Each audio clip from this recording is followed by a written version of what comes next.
आज के वीडियो में नेपोलियन बोनापार्ट के बारे में और कुछ बातें जानते हैं। तो चलिए शुरू करते हैं। ऑस्ट्रिया और रूस पर विजय। नेपोलियन ने बसंत ऋतु के आते ही इंग्लैंड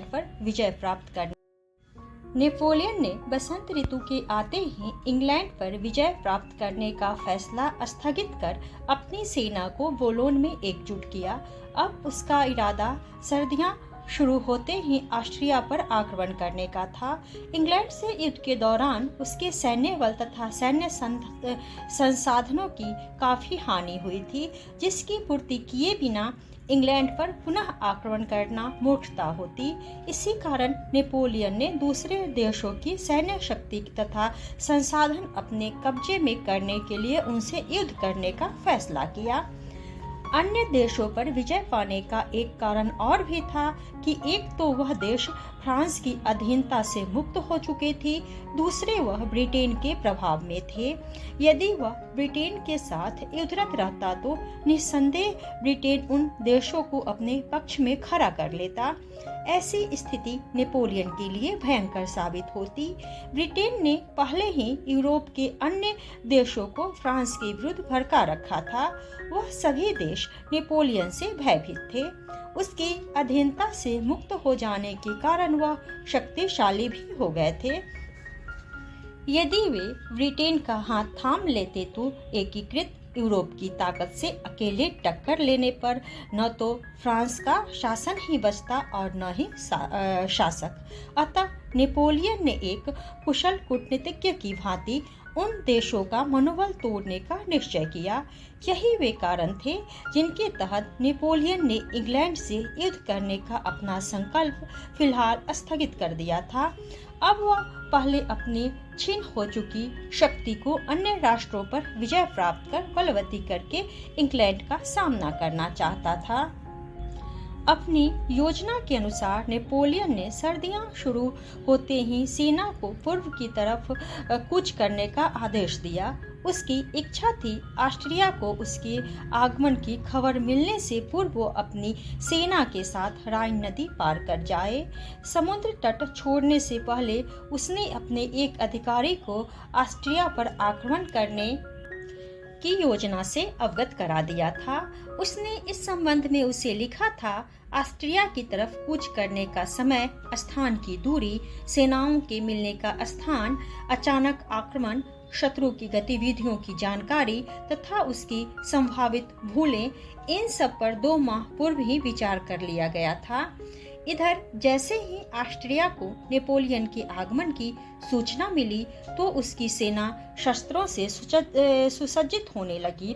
उसके पास एक बार पुनः फ्रांस के विरुद्ध शस्त्र उठाने का अच्छा कारण था। इटली के नए राजा प्रमुख अधिकारियों द्वारा जोर दिए जाने पर वेनिस का शेर गंभीर हो गया था। जिनेवा पर कब्जा किया जाना तथा यह दबाव दोनों ही हैब्सबर्ग के शासन के लिए एक निश्चित चेतावनी थी कि नेपोलियन तीसरी बार एल्प्स को पार करने का दुस्साहस न करे। इस बार जर्मनी की भूमि पर फ्रांसीसी सैनिकों के साथ जो युद्ध हो वह अंतिम हो, ताकि फ्रांस पुनः उनकी ओर देखने का साहस न कर सके। मिस्र में नेपोलियन के न रहने से जब इंग्लैंड विजयी हुआ तो उस समय गठबंधन करने के लिए रूस ब्रिटेन के प्रति अपार सेना व धन देकर उदार बन गया था। रूस का राजा जार अपने देश के विरुद्ध द्वेष भावना को समाप्त करने के लिए कृत संकल्प तथा पश्चिमी देशों के तानाशाह के विरुद्ध अपनी तलवार खींच लेना चाहता था। इस बार वे सभी नेपोलियन की युद्ध शैली समझ चुके थे, अतः उन सब ने नेपोलियन को उसके शस्त्र से ही मात देने का फैसला किया था। किंतु बुद्धिमान नेपोलियन ने विजय की नई योजना बनाई थी। उसने ऑस्ट्रियनों द्वारा वस्तु स्थिति समझने से पूर्व ही उन्हें घेर लिया। सेना को शस्त्र फेंकने व आत्मसमर्पण करने के लिए उस महान योद्धा ने विवश कर दिया था। नेपोलियन के जाल में फंसा ऑस्ट्रिया एक गोली चलाने का भी अवसर नहीं पा सका। विवश हो ऑस्ट्रिया को नेपोलियन के समक्ष नतमस्तक होना पड़ा। तब नेपोलियन ने ऑस्ट्रिया के शासक को शांति वार्ता का पत्र भेजा। उसने उसे लिखा, यदि मैं संधि की शर्त के रूप में अपने हिस्से का लाभ लेकर इंग्लैंड के साथ चौथे गठबंधन के लिए किसी भी तरह की गारंटी मांगूं तो तुम उसे उचित व ठीक समझोगे? मेरे सैनिकों की संख्या व शक्ति तुम्हारे सैनिकों को आत्मसमर्पण कर देने के योग्य होने के बावजूद मेरे लिए इससे अधिक हर्ष की बात और कुछ नहीं होगी कि तुमसे मित्रता करके मैं उन लोगों की शांति को कायम रखूं जिनके प्रति मैं समर्पित हूँ। उसने ऑस्ट्रिया से अपनी मनमर्जी शर्तों पर संधि की और अपनी सेना की ऑस्ट्रिया में परेड भी करवाई तथा जनरलों को सोने के तमगों से सजाया ताकि रूस आदि अन्य देशों को यह पता चल जाए कि नेपोलियन की सेना सदैव विजयी है। ऑस्ट्रिया पर विजय प्राप्त कर तुरंत नेपोलियन ने अपनी सेना के साथ वियना की ओर प्रस्थान किया। जैसे ही नेपोलियन की सेना ने वियना पर आक्रमण किया, वियना की सेना ने उसके समक्ष आत्मसमर्पण कर दिया। इस तरह बिना किसी जानो माल के नुकसान के नेपोलियन ने वियना पर भी विजय प्राप्त कर ली। वियना पर विजय प्राप्त करने के बाद नेपोलियन ने अपने सहयोगी टेलीरेंड को पत्र लिखा। साल्ज़बर्ग के प्रतिनिधि को वेनिस तथा ऑस्ट्रिया की परिषद साल्ज़बर्ग मुझे सौंपना चाहते तो मुझे कोई एतराज नहीं होता। मैं इटली की राजधानी वेरोना पर कब्जा करना चाहता हूँ। यदि प्रतिनिधि को राजा कहलाने की महत्वाकांक्षा है तो वह खुद को वेनिस का राजा कह सकता है। बवेरिया का निर्वाचन मंडल राजा होगा। मैं उसे तोपखाना, कारतूस व किले दे दूंगा, किंतु इसके बदले में उसे मुझे 50 लाख फ्रैंक देने होंगे। मेरा विचार है कि कल हमारी रूसी सेना के साथ बहुत बड़ा युद्ध होगा। हालांकि मैं युद्ध से बचना चाहता हूं क्योंकि मुझे व्यर्थ का रक्तपात पसंद नहीं है। मैंने जार को पत्र लिखा था, किंतु उसने उत्तर में मुझे जो कुछ भी लिखा उसे पढ़कर लगता है कि वह बुरे सलाहकारों से घिरा एक अच्छा व्यक्ति है, अर्थात उसके सलाहकार उसे सही राय नहीं देते। तुम पेरिस पत्र लिख देना, किंतु उसमें युद्ध का जिक्र मत करना, क्योंकि इस खबर से मेरा परिवार परेशान हो जाएगा। तुम भी मेरी तरफ से चिंता मत करना। मेरी स्थिति यहाँ काफी मजबूत है और मुझे युद्ध में होने वाले अनावश्यक रक्तपात के लिए खेद है। मेरे विषय में घर पर लिख देना कि मैं पिछले 4 दिनों से गोलाबारी करने वाले अपने दस्ते के साथ शिविर में हूँ। नेपोलियन ने रूस पर आक्रमण करने के लिए सशक्त योजना बनाई तथा अपनी सेना को रूस पर आक्रमण करने का आदेश दे दिया।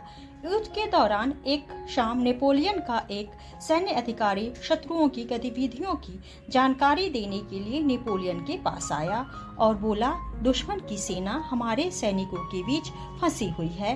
युद्ध चल रहा है। मुझे यकीन है कि हम कल तक उन पर विजय पा लेंगे। उस समय नेपोलियन एक अज्ञात स्थान पर कीचड़ से सने हरे कोट और गंदी कमीज पहने घास फूस व मिट्टी की बनी एक झोपड़ी में बैठा था तथा अपनी भूख मिटाने के लिए कच्चे आलू प्याज खा रहा था। अगले दिन रूस पर नेपोलियन का हमला इतना तेज था कि फ्रांसीसी सैनिकों ने आवेश के सामने रूसी सैनिक संभल नहीं सके। के बाद एक स्थानों पर विजय प्राप्त करता हुआ नेपोलियन गर्व से सिर उठाए आगे बढ़ता रहा। विवश रूसी सेनाएं पीछे हटती चली गईं। जब कभी नेपोलियन को लगता उसके सैनिक थक रहे हैं तो वह उनका जोश व उत्साह बढ़ाने के लिए कहता, मुझे तुम पर गर्व है मेरे बहादुर सैनिकों, मैं तुमसे बहुत खुश हूँ। तुम अपनी संतानों को मेरा नाम देना। उनमें से यदि कोई मेरे समान योग्य हुआ तो मैं उसे अपना पुत्र बना लूंगा और तथा उसे अपना उत्तराधिकारी घोषित कर दूंगा। आखिरकार नेपोलियन ने रूस को जीत लिया। उसके राजा जार को फ्रांस की सेना के सामने झुकना पड़ा। नेपोलियन ने अपनी मनमानी शर्तों पर रूस से संधि की। पर विजय के बाद नेपोलियन प्रिंस केनिथ के किले में विश्राम करने के लिए चला गया। कई रातों से न सोया होने के कारण उस पर थकान हावी हो रही थी, अतः वह आराम करना चाहता था। किले में जाने के बाद उससे अपने घर पर पत्र लिखा, मैंने ऑस्ट्रिया व रूस पर विजय प्राप्त कर ली है। इस जीत से मैं बहुत खुश हूँ। तुम्हें भी खुश होना चाहिए। इस समय मैं बहुत थकान महसूस कर रहा हूँ क्योंकि युद्ध के कारण मैं कई हफ्तों से सो नहीं सका हूँ। मैंने यह सारा समय खुले आसमान के नीचे ठिठुरते हुए व्यतीत किया है। काफी समय बाद आज मैं आराम करूंगा, प्रिंस के शानदार कमरे में नर्म बिस्तर पर। बहुत दिनों बाद आज मैं अपने इस गंदे कोट और गंदी कमीज से निजात पाऊंगा और उसकी जगह साफ सुथरी कमीज पहनूंगा। आज रात मैं गहरी नींद का आनंद लूंगा। Napoleon Bonaparte. रूस से युद्ध के दौरान नेपोलियन घास फूस की झोपड़ी में बैठा विचार कर रहा था, यदि मैंने एकरे पर कब्जा कर लिया होता तो अपने सिर पर एक पगड़ी पहने होता तथा अपने सिपाहियों को टर्की की चौड़ी पैंट पहनाई होती, मगर जरूरत पड़ने पर अपने फ्रांसीसी नागरिकों को गंभीर खतरे में डाल दिया होता। यदि मैंने अरब, ग्रीक तथा आर्मेनियन आदि पर शुल्क लगाकर तुर्कों को युद्ध में परास्त कर दिया होता तो मैं पूर्व का सम्राट बन जाता तथा कांस्टेनोपल के मार्ग से वापस पेरिस लौटता। नेपोलियन युद्ध क्षेत्र में भी बच्चों की भांति सुहावने सपने देखा करता था। यह उसकी महत्वाकांक्षा नहीं तो और क्या थी। तो आज के लिए इतना ही। अगर आप लोगों को यह वीडियो पसंद आए तो वीडियो को लाइक करें और चैनल को सब्सक्राइब करें।